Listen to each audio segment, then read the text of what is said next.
Азаттык радиосунан сүйлөп турмуз.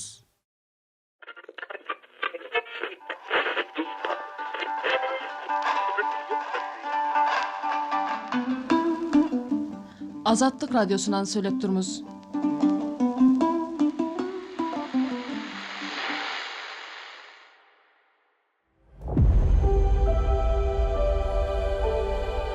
Азаттык радиосуна 70 жыл.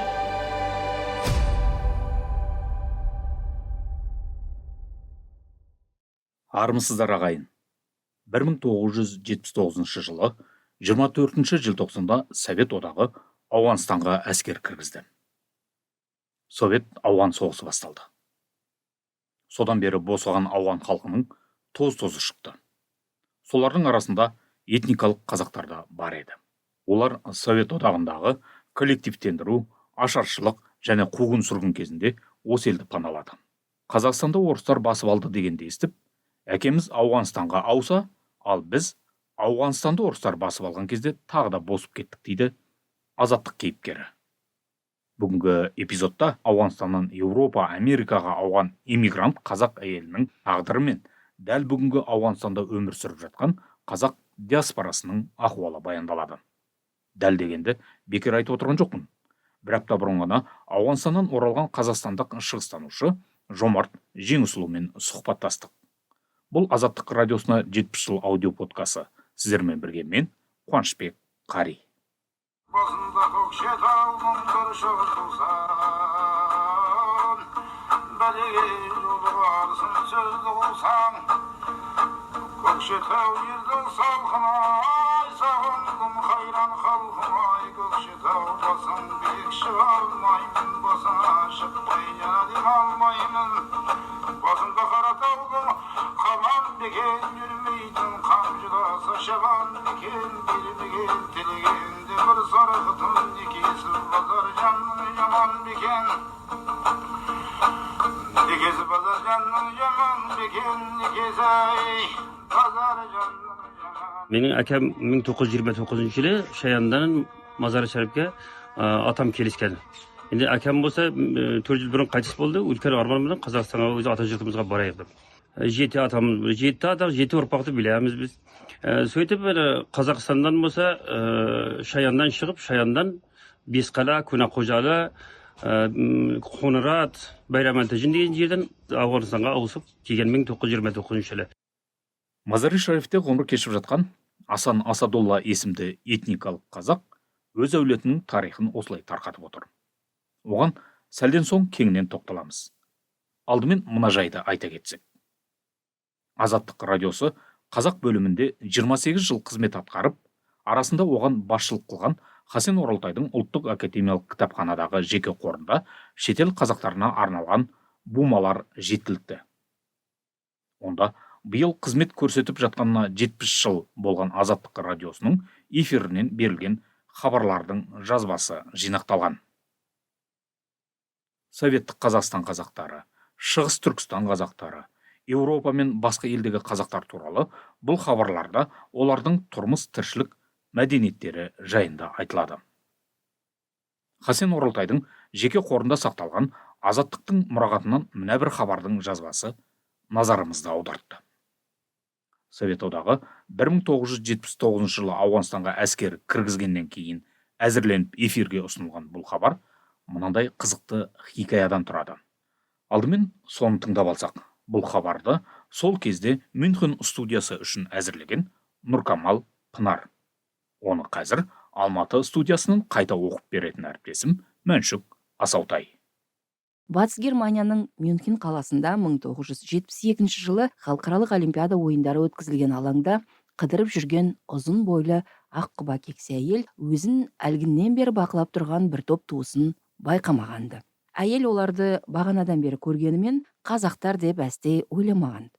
Алайда 1949 жылдың соңғы шенінде Қытайда коммунистік жүйе орнай бастаған соң, байырғы Шығыс Түркістанның Алтай-Тарбағатай өңірінен қашқан осынау кісілер де әлгі жалғыз жүрген кексе әйелдің өз туыстары еді. Бейтаныс әйелмен оған қарап отырған осынау топты солардың ішінде жас баланың нағыз қазақшамен «Апа, бері кел» деп өз шешесіне айқайлауы таныстырған еді. Апа бергел деген жас баланың даусын естіген жалғыз әйел қарағым-ай, қазақсыңдар ма деп көзіне жас алды. Күтпеген жерден бір қазақ әйелмен кездескен әлгі балалы үй іші де қайдан жүрсіз, өзіңіз де қазақпысыз деп қаумалап әкеткенді.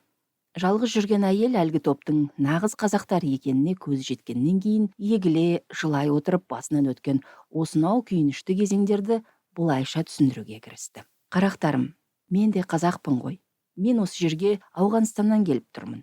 Осында келіп, неміс үкіметінен саяси баспана сұрағанымызға 2-3 ай болды.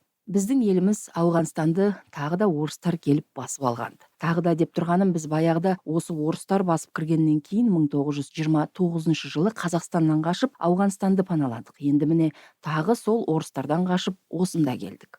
Біз Қазақстаннан қашқан кезде мен 5-6 жастағы бала екем. Ауғанстанға келгеннен кейін алдымен әкем өліпті, кейін шешем қайтыс болды. Сөйтіп жетім балалар көрінгеннің қолында кеттік. Мен асырап алған ауғанстандық жергілікті бір қолбасыға апарып тоқалдыққа берді. Сонда жүріп 7 балалы болдым. Ерім Ауғанстанның ақ сүйектерінен екен. Ол да дәрежесі көтеріліп генерал болды. Атым Әсия, әкемнің аты Салдарбек.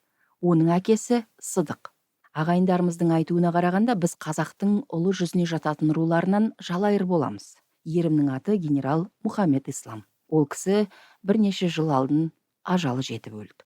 Ал балаларым болса, деп жалғастырды Ауғанстаннан қашып шыққан қазақ әйелі Ержетті. Үлкен қызымның аты Айша. Оның ері Ауғанстанның Үндістан астанасы Жаңа Дели қаласындағы бас елшілігінде істейтін дипломат еді. Ол Ауғанстанға орыстар басып кіргеннен кейін өз қызметін тастап Америкаға кетті. Екінші қызымның аты Әмина. Оның ері де Нью-Йоркте Ауғанстан елшілігінде қызмет атқаратын дипломат еді. Ол да орыстардың Ауғанстанға келуімен байланысты өз жұмысын тастап Америка үкіметінен саяси баспана сұрады. Үшінші қызымның аты Рона. Оның ері Ауғанстан әскер академиясында оқытушы және қолбасы болатын. Қазір Франкфурт маңында бір жерде тұрады. Батыс Германия үкіметінен саяси баспана алды. Ол кезінде Мәскеуде және Түркияда әскер академияда оқыған. 2 балам ержетпестен өлген. Ал 2 ұлымның бірі болса Ауғанстан кадет мектебінің студенті болатын. Ол да және басқа ұлым да осында. Осы Мюнхен қаласында тұрамыз. Мақсатымыз осында аялдап тұрып Америкадағы қыздарымның жанына жету. Қазақтың ұлы жүзінің жалайыр руынан шыққан тағдырдың айдауы бойынша 5-6 жасында Қазақстанды орыстар басып алды деп Ауғанстанға қашқан ел құрамында болған Әсия Салдарбек қызымен орта жүздің Керей руынан шығып, Қытайда коммунистік жүйе орнаған соң Үндістан арқылы Түркияға келіп орналасып, енді Батыс Германияда тұратын әлгі үй іші Құбашонда көшіп келе жатып, қауышқан екелдей болып, нағыз туыстарша шүйіркелесіп кетті. Кешікпей-ақ Әсия Салдарбек қызына халықаралық құтқару комитеті арқылы ақш-қа қоныс аударып, сондағы қыздар мен жиендеріне қауышу мүмкіндігі берілгені белгілі болды. Сөйтіп 5-6 жасында Қазақстанды орыстар басып алды деп Ауғанстанды паналаған Әсия апай енді Ауғанстанды орыстар басып кірді деп Батыс Европаға келіп, содан Атлантиканың арғы жағына бір-ақ тартқалы отыр. Азаттық радиосына 70 жыл.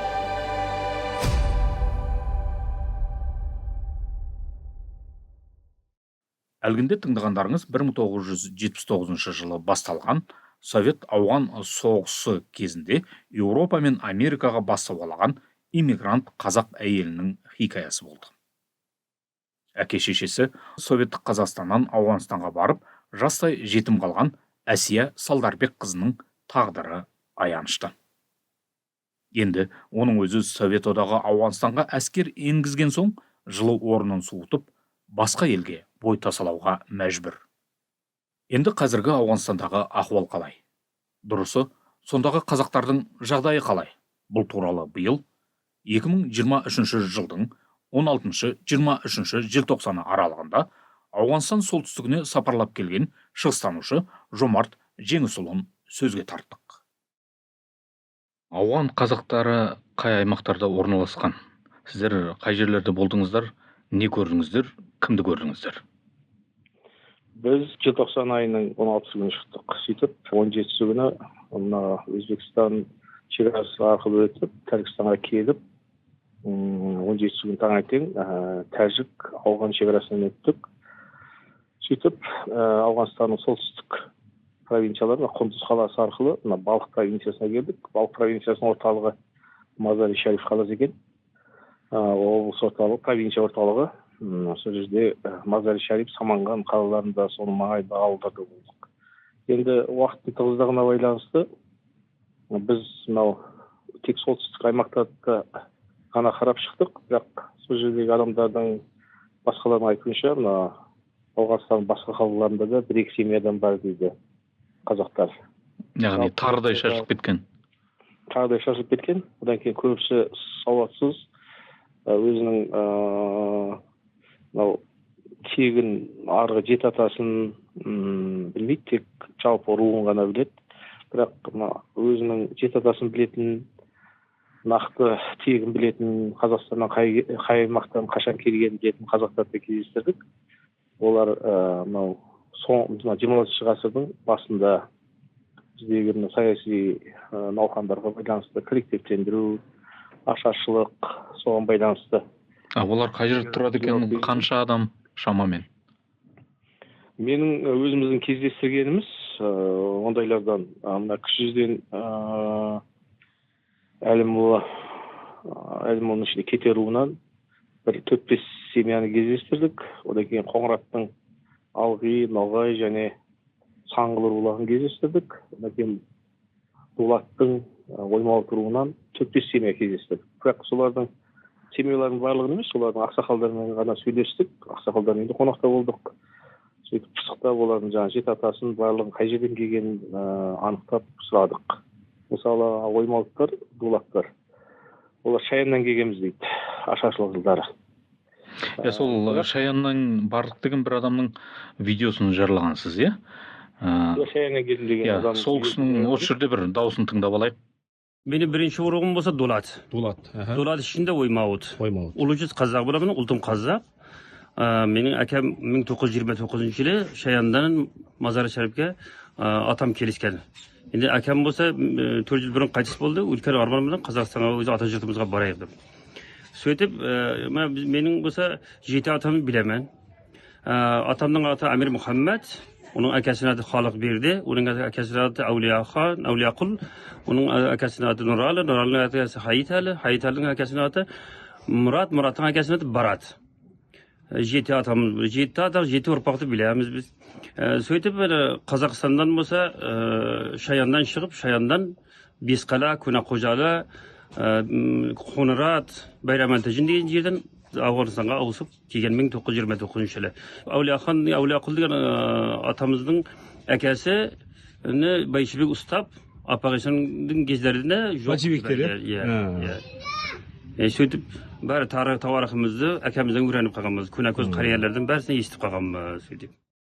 Сұрастырып көрдім, Шаянда қазір Оймауыттар жоқ та, Сарағашта көбісі. Одан кейін Сайрамда Оймауыттар. Мен ойлап отқаным, бұрын көшпелінде өмір сүрдік қой. Сол кезде олар жаз жайлау сол Шаян жақта болып, қыста күн суған кезде сол Сайрам, Сарағаш жаққа келген шығар деп мен өзім ойлап отырмын. Бірақ ана кісінің айтуынша Шаяннан келді дейді. Бірақ Шаянда қазір Оймауыттар жоқ. Жалпы болған ба ол жерде? Осы мәселелерді сол Оймауыттың ақсақалдары бар, басқалар бар, солармен сөйлесіп анықтаймыз, Құдай қаласа. Ал дәл қазір олардың енді менің өзім пайымша, енді бұрын қазақтар көшпелінде өмір сүрді ғой, коллективтендірудің алдында. Сол кезде олар жаңағы дәл сол жайлауда жүрген кезінде көшті ма деп ойлаймын да, неге қарай? Өзбекстан, Ауғанстан тарапына қарай. Өйткені дәл қазір Шаянда Аймауыттар емес, басқа рулар тұрып жатыр да. Ал Оймауыттар мына неде, оңтүстік Түркістан облысының оңтүстік аудандарында тұрып жатыр. Өзін барып сұрастырып нақты білген руым, ол Қоңыраттың ішінде Саңғыл деген ру бар. Сол Саңғылдар өзі бөлінеді. Ақсай, Самай, Қошқар деген сияқты. Өздерін Саңғылдарымыз деп айтады, бірақ фамилиялар Сами да. Сосын бұл Сами деген қайдан алды деп ойлап, бір кезде оны шешім тапты. Жаңағы Саңғылдың ішінде Самай болып бөлінеді ғой. Сол Самайлар екен да. Олар сол Түркістан облысынан көшіп кеткен екен. Және олар нақты қазіргі Түркістан облысы Созақ ауданы Сызған ауылында тұрады. Самайлар. Сол жылдары біздің ауылдан да көшіп кеткен де, оңтүстікке қарай, Ауғанстан шекарасына дейін барған, Тәжікстанға дейін.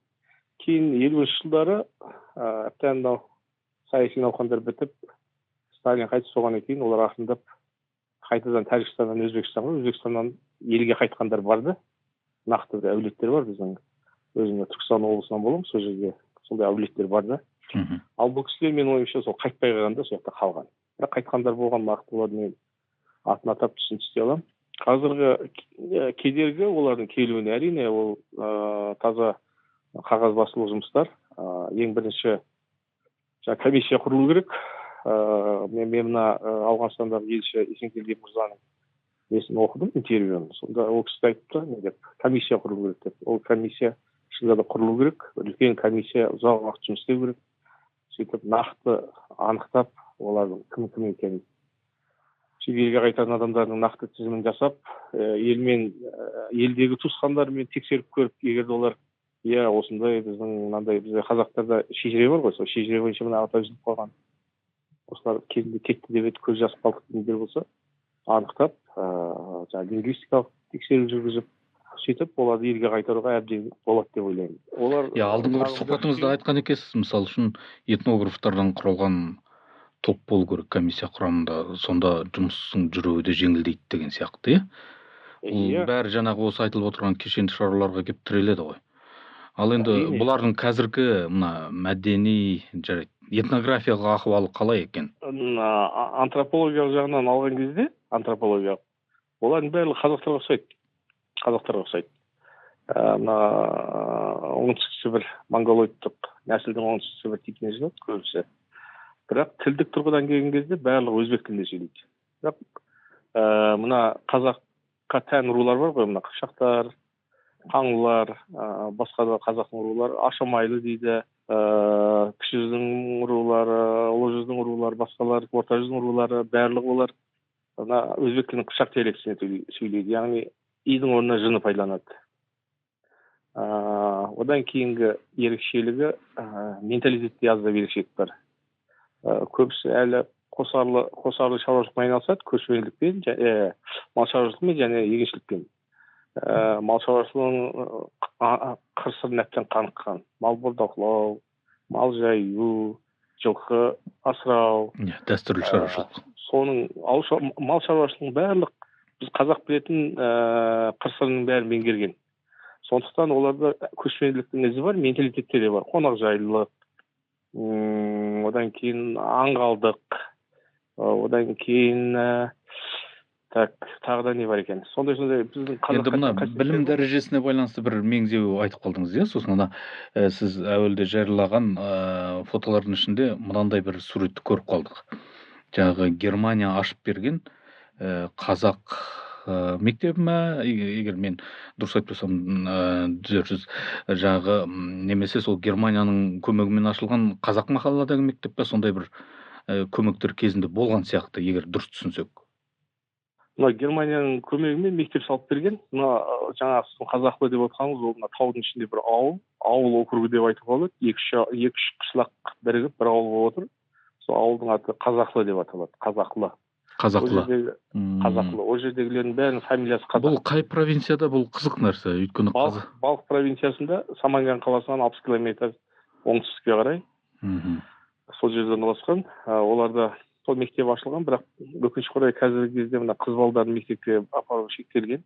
Ол балалар ғана. Сауатты адамдар өте аз. Жаңағы мектеп жұмыс істеп жатыр ма? Бұл енді Германия ашса, бұл Талибанға дейінгі дәуір шығар, Қазір енді талиптер билік басында отыр. Талибан деген кезде, бұрынғы Талибан мен қазіргі үкіметті салыстыру келмейді. Бұрынғылар сияқты әсіре жаңағыдай діншіл емес бұлар. Қазіргі қоғамның әлемдік дамудың барысын біліп отыр. Сондықтан да бұлар қазір мысалы мен көрдім, ол жерден түрік қазақ мектептерін көрдім. Жұмыс істеп отыр, Мазари Шариф университетінің жаңа ғимараттар салынған өте жоғары деңгейде. Сондықтан бұл үкімет бәрібір ол білімнің қажет екенін білетін болу керек. Менің өзім түсінігімше болашақта шектеулердің бәрібір тіндеп өздерінің тәртіпке келтіріп алғаннан кейін халықтың талабымен, әлемдік қауымдастықтың талабымен сондай бірыңғай жүйеге келтіретін шығар деп ойлаймын. Қазір уақытша шығар деп ойлаймын. Әйел мәселесі қалай екен? Жаңағы қыздардың оқуы.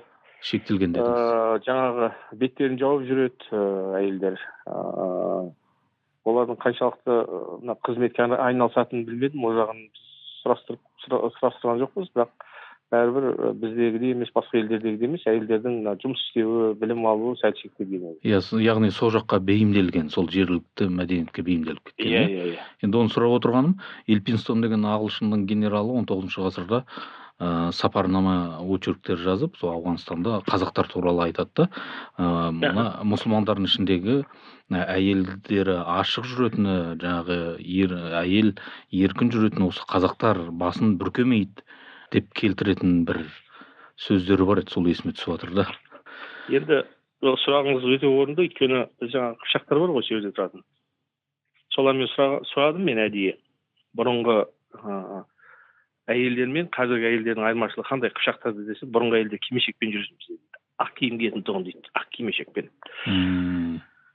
Сондай бір қазіргі кезде ол ондай емес дейді, барлығы сол бірыңғай қалыпқа түскен дейді. Біз ана неден көрдік, Мазар Шәріпте қазақ әйелдерін жаңағы паранжамен жүрген. Сосын интервью алдық, олармен де сөйлесіп, үлкен апалардың өзі паранжамен жүр. Бетін ашпайды, әлде үйде жаңағы отбасыда? Үйде отбасында таныстарының арасында ашады. Өз танитын адамдардың. Біз бетіңізді ашып сөйлесіңіз деп, бетін ашып, түрін антропологиясын анықтау керек болды. Сол кезде бетін аштық, кәдімгі қазақтың қара апасы, көзі қысық, мұрны тәмпіш дегендей. Қазақша сөйлеп тұр. Оймауыт руынан екен ол кісі апамыз. Оймауыт та ол. Дулат Оймауыт.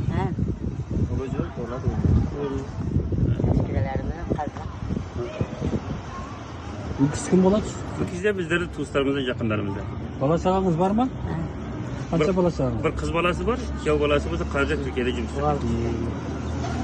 Кім деген кісі баласы, атыңызды қайтып айтыңыз? Гүлнар. Басқа тағы қандай рулардың, яғни қазақтың құрамында бар рулың адамдары кездестіре алдыңыздар? Қаңлылар өте саны жағынан көп қаңлылар екен. 50-60 үй дейді. Антропологиясы әртүрлі. Монголоидтық нәсілдегі қаңлылар да бар, аралас нәсіл сондайлар бар екен, қаңлылар. Тілдері де сол жыр деп сөйлейді оларда. Сосын бір қызығы, Найман руы бар ғой біздегі. Найман руы толық тілдерін ұмытқан, өзбекше емес, олар тәжікше сөйлейді. Бірақ бір қызығы, оларды тәжіктер өздеріне қоспайды екен. Хазарияның құрамында шығар. Хазарилер де қоспайды екен. Хазарилер шииттер ғой. Иә. Одан кейін өзбектер де қоспайды екен, тәжікше сөйлейсін деп. Олар енді ана қаңлылардан кейін саны көп осы наймандар екен. Бірақ жаңағыдай өзінің тілдерін ұмытқан. Бірақ тілін жастармен сөйлестік, тілдерін қалпына келтіруге, тілді үйрету құралдарын алып, өзіміздің тарихи танымымызға оралсақ деп ниеттеніп отыр. Енді мына аралас некелер өте көп. Біз мысалы бір семьяны кездестірдік. Әйелі, шешесі түркімен, әйелі сол басқа ұлттан, бірақ қазақ деп отыр, Қоңырат руынан дейді. Өзінің жеті атасын бәрін біліп отыр, қай жерден келгенін біледі. Ондайлар өте көп аралас. Енді мынау кейбір өкінішті жағдай, кейбір әбден араласып кеткендер сол ұлтқа сіңісіп, өзінің қазақ екенін мүлдем ұмытқанда, тілін ұмытқандар да бар, өкінішке орай. Енді олар әбден сіңісіп кеткендер қайтуға ниеттері жоқ. Өйткені сол ұлттың, сол мемлекеттің адамы деп есептейді өздерін. Бірақ мынау аталары айтып, естеліктер арқылы ескертіп отырған отбасыларда бар, қайтуға ниет етіп өзіміздің туған жерімізге қайтсақ деп отыр. Негізі ассимиляция процесі жылдам жүріп жатыр. Өйткені біріншіден қазақ мектебі жоқ, Қазақстанмен рухани байланыс жоқ. Одан кейін мынау сауаттылық деңгейі төмен. Сондықтан қазір мектептердің көбісі тәжік тілінде, өзбек тілінде де мектеп жоқ ол жерде. Сондықтан бұл өте күрделі мәселе. Ал енді сіздердің бұл сапарларыңызды, дұрыс түсінсем, тарих және этнология институты ұйымдастырып отыр, яғни бұл алғаш рет қазақ ғалымдарының ауған қазақтарына алғашқы экспедициясы деп айтуға болады ма? Енді бұрын Кеңес одағында, одан кейін тәуелсіз жылдарында қандай экспедиция ұйымдастырылғанын білмеймін мен. Бірақ мынау жаңа Ауғанстандағы жаңа үкімет кезінде ұйымдастырылып отырған жалпы Қазақстан ғана емес, мына орталық Азиядан мына тарихи ғылыми мекемелердің ұйымдастырылып отырған алғашқы экспедициясы. Сондықтан бұл өте маңызды. Біз енді Құдай қаласа бір үлкен семинар өткізіп, осы сапарымыз туралы лингвист ғалымдарға, дінтанушыларға, басқа да ғалымдарға бір бастама жасап берсек деп отырмыз. Өйткені мынандай қызық жағдай болды. Сол Мазар-и-Шариф қаласынан 60 километр жерде таудың басында Әзірет Сұлтан деген ескерткіш тұр. Бірақ ол кісілер бұл Әзірет Сұлтан кім екенін, не үшін салынғанын, бұл ескерткіш қай кезде салынғанын білмейді. Одан кейін Мазар-и-Шарифте Қожа Ахмет Яссауи көшесі бар. Оның қай кезде аты қойылғаны да белгісіз. Одан кейін мынау діни көзқарастар бойынша да аздап зерттеу жүргіздік.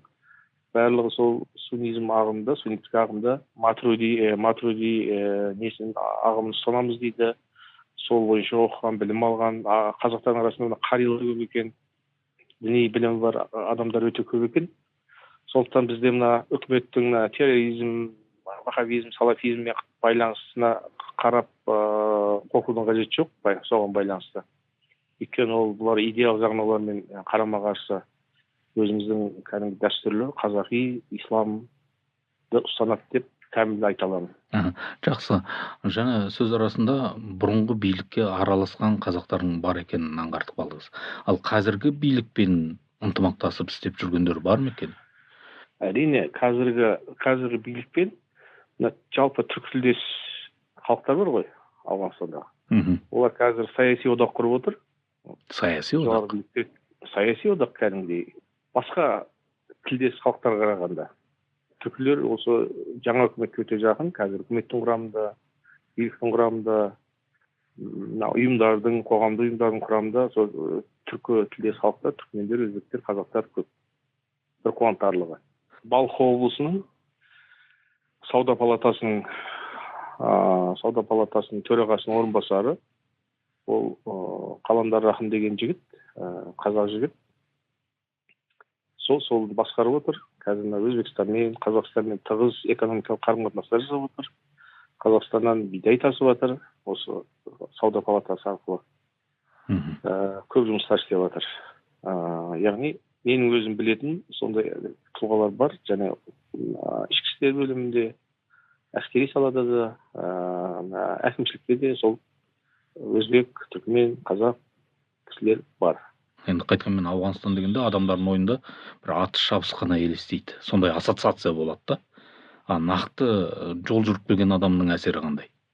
Нақты жол жүріп келген адамның әсері былай болып тұр. Бізде жол жер арқылы келдік қой біз енді. Мына Өзбекстанмен ешқандай проблема болған жоқ. Тәжікстанда кеден бекетінде тәртіп өте нашар екен. Сондықтан біз қай жерінен өттіңіздер Тәжікстандық шекара? Не деп аталады? Шерханбандар деген жерден өттік. Сол жерде шекара бақылау бекеті осалдау. Сондықтан ол бізге қатерлі, әрине. Осыны біздің жаңағы биліктегілер осы талап қойып, күшейтіп, сөзді тәртіп орнатса дұрыс болар деп ойлаймын. Тағы да бір айтатын мәселе, жаңағы жоғарыда қосатын. Біздің қазақ халқына тән жер су атаулары өте көп кездесті.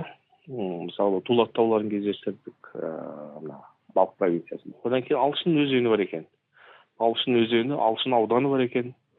Біздің кездестіреміз. Сосын Қатаған аймағы дегенді кездестірдік. Одан кейін түркі тілдерінде өте көп, бірақ біздің дәл қазақтың несіне байланысты осындай 2-3 жер атауын кездестірдім. Жаңа Алшын өзені, Алшын аймағы, Дулат таулары дейді. Көл, бұлақтардың аты өте көп. Жаңа мысалы Шерханбандар деген шекара бекеті, соны Қызыл су деп атаған екен бұрын. Шерхан деген пушту көсемдерінің бірінің атын ауыстырып, қазір Шерханбандар деп айтады екен, бірақ бұрынғы атау Қызыл су. Бескепе деген жер сол жерде емес пе? Бескепе тағы қазақтар тұрады деп айтатын. Ташқорған деген жер бар, бірақ өкінішке орай қазір мынандай процесс жүріп жатыр. Сол атаулардың бәрін тәжік тіліне ауыстыру процесс жүріп жатыр. Бірақ халық бәрі сол бұрынғы атауын айтады, бірақ біртіндеп сол елдің құлағын үйрету үшін жаңа бұрынғыларды алып тастап, жаңа атаулар қойып, тәжікше атаулар қойып жатыр. Түркілік топонимдер жер су атауларының барлығы қазір өзгеріске ұшырап жатыр, өкінішке орай.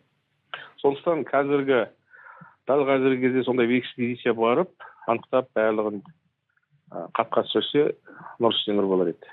Кеш қалмай тұрғанда. Жақсы, іске сәт. Мен бұлай деп көз алдыма елестеттім, бұлар тағдыр деген қызық қой дедім да. Осылардың орнында мен де болып қалуым мүмкін еді ғой дедім да. Менің де аталарым кетіп қалса, мен де жаңағы жүретін аяғыма сланцы киіп алып, басыма сәлдер алып, қап-қара болып, тасосының алдына барып, олардың орнында кез келген қазақ болуы мүмкін еді. Азаттық радиосына 70 жыл.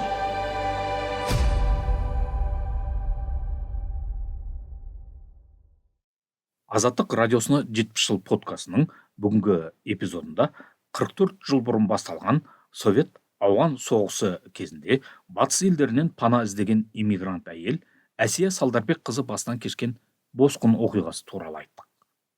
Және бүгінгі Ауғанстанда өмір сүріп жатқан қазақ диаспорасы туралы таяуда сонда болып қайтқан шығыстанушы Жомарт Жеңісұлымен сұхбатты тыңдадық.